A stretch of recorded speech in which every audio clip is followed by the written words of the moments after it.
Fala moçada, beleza? E aí, bomba de combustível, bonita desse jeito, merece uma segunda chance quando ela ameaça falhar?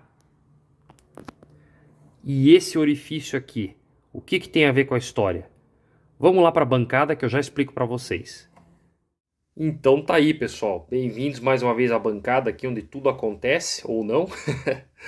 Vou falar de bomba de combustível, certo? Tá aqui. Para mim, uma das peças mais bonitas do motor Volkswagen, especialmente quando ele aparece, né? No caso de um Fusca, por exemplo, né? Parece uma torre, uma peça bem de engenharia mesmo, né? Enfim, desenhada para bombear combustível, chupar o combustível do tanque e mandar para os carburadores, certo? Bom, o que eu tenho para dizer para vocês é o seguinte: em recente viagem que eu fiz aqui para o litoral, eu notei que no final do percurso a bomba começou a dar indícios de baixa pressão. Como é que eu senti isso? Eu estava até então viajando em velocidade de cruzeiro, certo? 80, 90 km por hora, alguns picos até de 100 km por hora, quando as condições da estrada permitiam. E de repente, em um dado momento, eu acelerava o carro e o carro não correspondia à aceleração do pedal. No entanto, o motor não apagava, o motor não morria. Então isso não era, em princípio, uma falha de ignição. Eu suspeitei logo de cara que pudesse ser falha de combustível. Aí eu parei o carro no acostamento, lógico, e dei uma olhada e através da mangueira de combustível transparente, a qual eu estou usando no meu carro, é uma transparente de silicone, eu comecei a ver bolhas saindo, né, aqui do bico de saída, né, por dentro da mangueira, um excesso de bolhas, tá?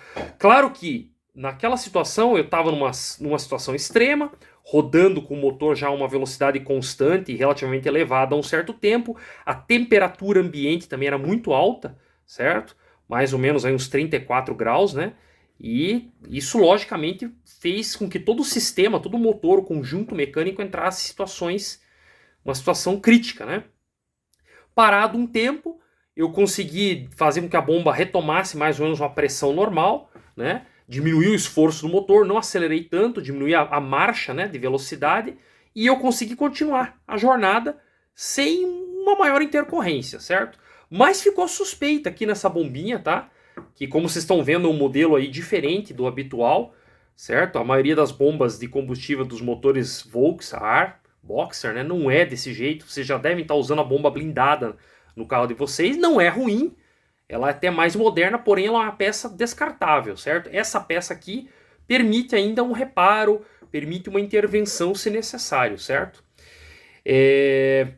Bom, o que eu posso falar mais para vocês? Eu gosto dessa bomba, primeiro pela beleza, lógico, depois pela facilidade de intervenção, quando você acha os reparos necessários, né? E também porque essa bomba aqui praticamente merece um prêmio. Ela está rodando na minha Brasília 79 há praticamente 17 anos. É a primeira vez que eu estou tendo uma suspeita em relação à pressão de combustível na parte dela. Vamos analisar então aqui rapidamente alguns componentes, tá? O vídeo de hoje não é para detalhar o funcionamento da bomba em si, mas para tentar dar vamos dizer assim, uma ideia para vocês se vale a pena vocês darem uma segunda chance para a bomba, seja reparando este tipo de bomba, se você tiver a felicidade de ter, ou se for uma bomba normal, uma bomba moderna, você simplesmente já trocar, tá certo? Porque todas elas também têm um prazo de validade, tá ok? Certo. Então falando aqui especificamente da bomba rapidinho, tá? Essa é a visão lateral dela, tá? Ela vai ficar assim no motor, colocada assim, né? Lógico, né?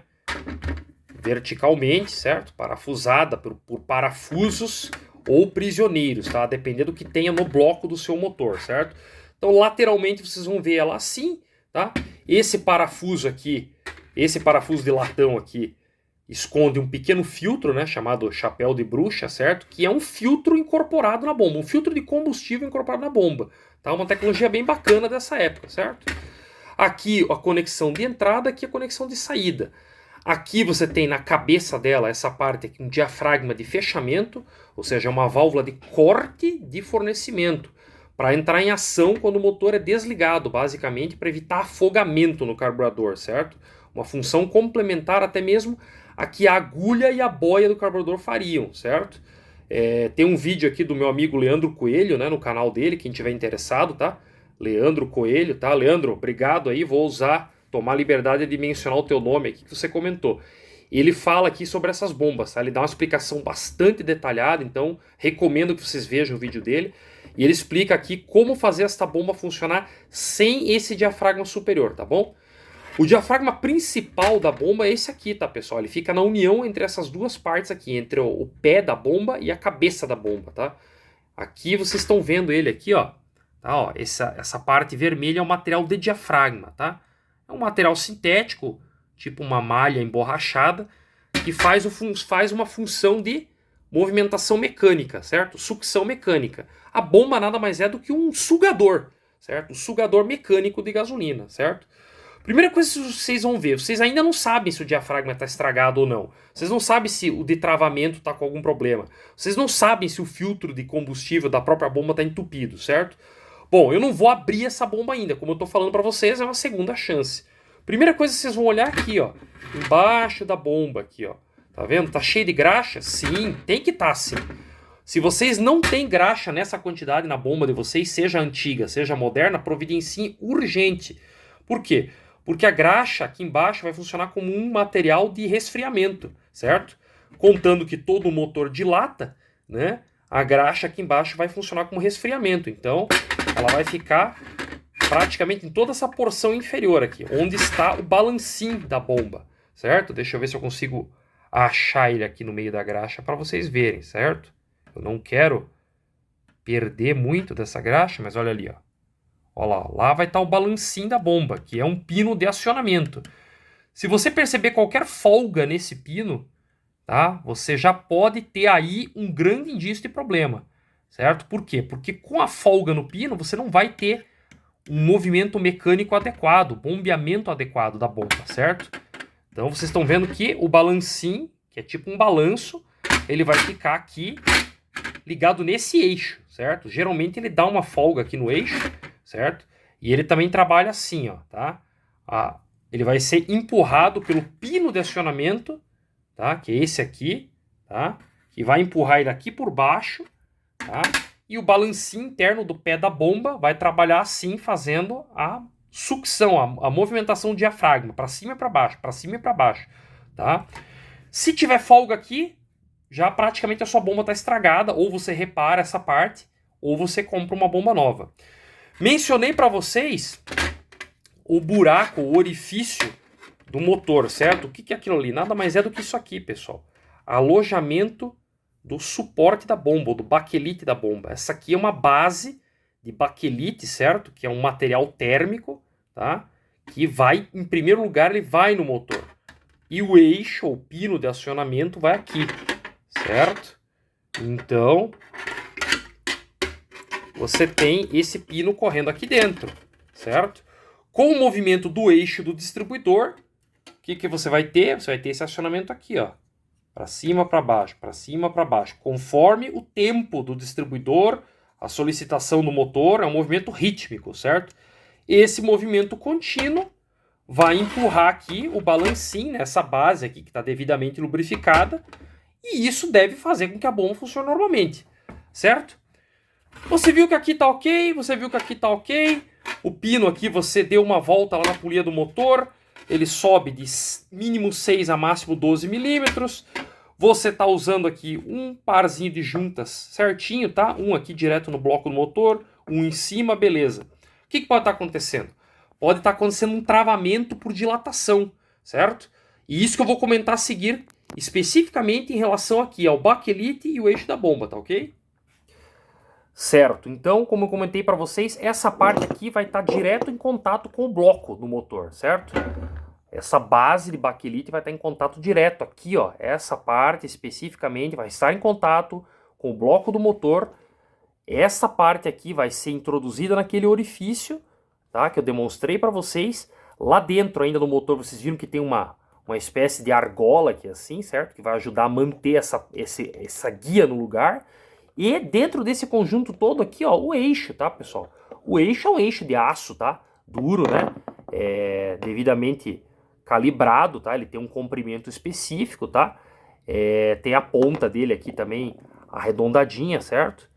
Isso aqui vai ficar em contato com o eixo do distribuidor, tá? O eixo que é acionado pelo distribuidor e pelo virabrequim também, certo? Ele tem lá uma excentricidade que vai fazer com que ele fique fazendo assim, ó, tá? Subindo e descendo em movimentos ritmados, tá? Para manter a sucção constante do balancinho da bomba. Só que ele vai aqui, ó, certo? O que pode ter acontecido no meu caso? O que pode acontecer com o carro de vocês? E o que é normal acontecer em situações extremas? Dilatação, excesso de dilatação, certo? Como eu falei para vocês que eu estava na estrada, em um momento de solicitação do motor, certo? Em uma temperatura ambiente muito elevada, tá? Especialmente nestas épocas do ano aqui no Brasil, né? Nós estamos aí vivendo fenômenos climáticos aí um pouco estranhos, né? Um calor fora da média. O que acontece? O motor dilatou como um todo. Então, tudo no motor tende a dilatar, ou seja, sair da sua posição de repouso, tá? Então, vocês acham que esse material também não vai dilatar? Vocês acham que este eixo também não vai dilatar? Certo? Claro que vai, certo? Grande indício de que isso aqui poderia estar preso no motor, tá? Não apenas encaixado, porque a função dessa peça é servir de guia. Grande indício, eu desmontei, o indício é, 2 pontos, né? É isso que eu vou dizer para vocês. Desmontei essa peça com o motor estando frio, adormecido, né, da noite para o dia, e eu notei que ela saiu pesada, ela saiu um pouco enroscada, e não era por excesso de carbonização, tá? Ela estava muito justa. Então, qual a conclusão que eu cheguei?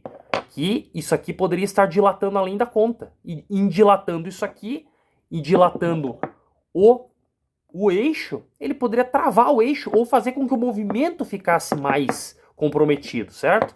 Ainda que essa peça seja feita de uma forma que, por exemplo, aqui, ó, tá? Ela tenha furos de lubrificação, tá? Aqui, aqui, para manter esse eixo aqui sempre liso e lubrificado, pode não ser o suficiente. Lembre-se que a gente está falando de um sistema mecânico, tá, pessoal? Tá? E tudo que é mecânico sofre influências físicas, certo? Então pode ter acontecido o travamento. Eu vi uma vez na internet, num vídeo dos Estados Unidos, ou seja, um vídeo estrangeiro, os caras comentando algo parecido, tá? Lá eles explicavam e comentavam algo mais ou menos como um fenômeno chamado de seizure. O que é seizure? É um colapso, tá? Vamos dizer assim, uma tradução quase que literal, é um colapso da bomba, tá?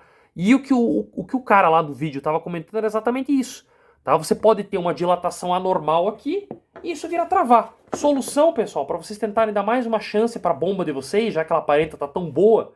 Vocês viram que o balancinho não está com folga, nada mais está com folga. A bomba dá uma bela de uma cuspida de gasolina quando você tira ela do carro, porque ela vai ter gasolina residual.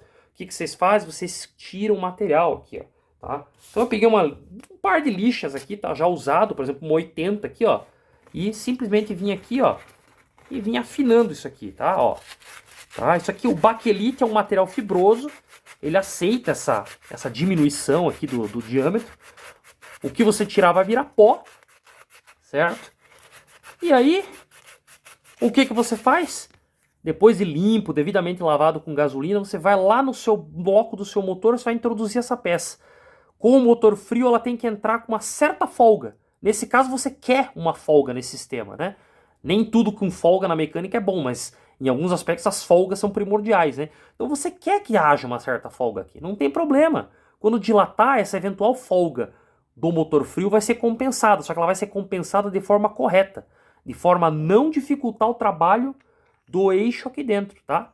Até porque essa peça só serve como guia, tá? Ela só serve como guia desse eixo, tá bom? Não é nada demais. Então, lixando a base do seu baquelite a ponto de que ele entre folgadamente no orifício do bloco, com certeza você vai diminuir o risco de travamentos por dilatação, tá ok? Certo, pessoal. Recolocação, então. Se atentem para esse detalhe. Junta a vazada em primeiro lugar, certo?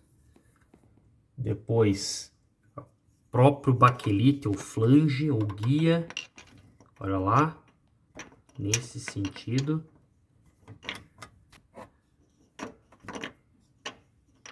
Ó. Caiu, certo? Foi até o fim, certo? A linha junta aqui, para você não perder a posição. Depois, o pino. Ó, encostou no excêntrico do distribuidor. E para finalizar a base, por último, a junta fechada. E daí a bomba e seus parafusos, logo a seguir. Logo antes de colocar a bomba, o que você poderia e acho que deveria fazer, faz o que eu estou fazendo aqui, ó. Pega o seu paquímetro, certo? Com a lingueta aqui de profundidade, ó, tá vendo? E vai apoiar um lado dele aqui em cima do pino, tá? E o outro na base, com as duas juntas colocadas no lugar, certo? A junta de base, o próprio baquelite, o flange e a junta de cima. Você vai medir o deslocamento do pino da bomba. Gire a polia, tá? Gire aqui a polia através da correia, certo? Com as duas mãos vai ser mais fácil. E você vai ter um deslocamento aqui. No ponto máximo, você vai atingir 12 milímetros. E no ponto mínimo, uma retração de 8 milímetros. Ou seja, de 8 a 12 milímetros, o seu pino está na medida ideal, não tem desgaste. E está na movimentação prescrita pela fábrica para o melhor funcionamento da bomba. Agora é a vez de colocar a bomba no lugar, certo? Encaixe ela, encaixe os dois parafusos, se forem parafusos, ou porcas se forem prisioneiros, e aperte ela com a chave específica.